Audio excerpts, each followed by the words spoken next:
కొత్త చట్టాలు అమల్లోకి వచ్చిన తొలి రోజు తెలంగాణలో భారీగా కేసులు నమోదయ్యాయి. తెలంగాణ వ్యాప్తంగా ఒకే రోజులో 47 కేసులు నమోదయ్యాయి. తెలంగాణలో చార్మినార్ పిఎస్లో మొదటి ఎఫ్ఐఆర్ నమోదైంది. ఏపీలో మంగళగిరి రూరల్ పిఎస్లో మొదటి ఎఫ్ఐఆర్ నమోదైంది. జూలై 1కి ముందు జరిగిన నేరాలపై జూలై 1 తర్వాత ఫిర్యాదు చేస్తే ఐపీసీ కిందనే కేసులు నమోదు చేస్తున్నారు.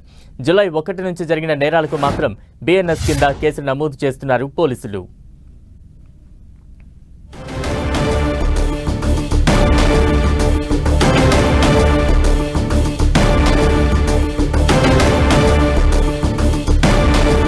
బ్రేకింగ్ న్యూస్ చూస్తున్నాం. కొత్త చట్టాలు అమల్లోకి వచ్చిన తొలి రోజే తెలంగాణలో భారీగా కేసులు నమోదయ్యాయి.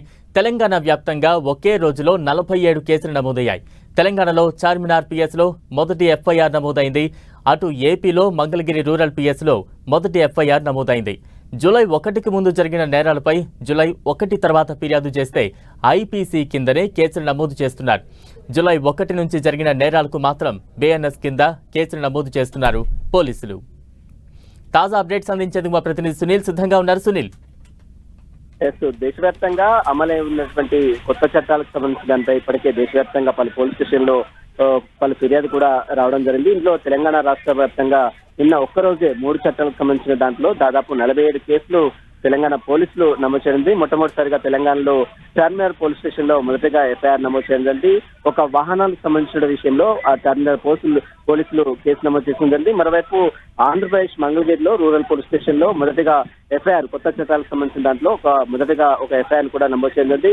జూలై 1కి ముందు జరిగినటువంటి నేరాలు జూలై 1 తర్వాత జరిగిన ఫిర్యాదు చేస్తే ఐపీసీ కిందనే నమోదు చేస్తారు పోలీసులు. దానికి సంబంధించిన దానిపై ప్రకారమే ప్రస్తుతం అయితే జూలై 1 నుంచి జరిగినటువంటి నేరాలు ఏదైతే ఉందో దానికి సంబంధించిన 3 చట్టాలు కొత్తగా అమలు చేస్తున్న 3 చట్టాలపైనే పోలీసులు కేసు నమోదు చేస్తారు. ఇందులో ప్రధానంగా మనం చూడొచ్చు ఐపీసీ సెక్షన్ లో బిఎన్ఎస్ వచ్చింది. ఆ తర్వాత మిగిలినటువంటి సిఆర్పిసి సెక్షన్ లో బిఎన్ఎస్ఎస్ వచ్చింది. భారత న్యాయ సంహిత, భారత సురక్షా న్యాయ సంహిత, ఈ సెక్షన్ ప్రకారమే ప్రస్తుతం అయితే నిన్న నుంచి జూలై 1 నుంచి మాత్రం పోలీసులు కేసులు నమోదు చేస్తున్నారు. తెలంగాణ రాష్ట్ర వ్యాప్తంగా మొత్తం దాదాపు 47 కేసులు నిన్న ఒక్కరోజే నమోదు చేయడం జరిగింది. Balaram, right, thank you Sunil.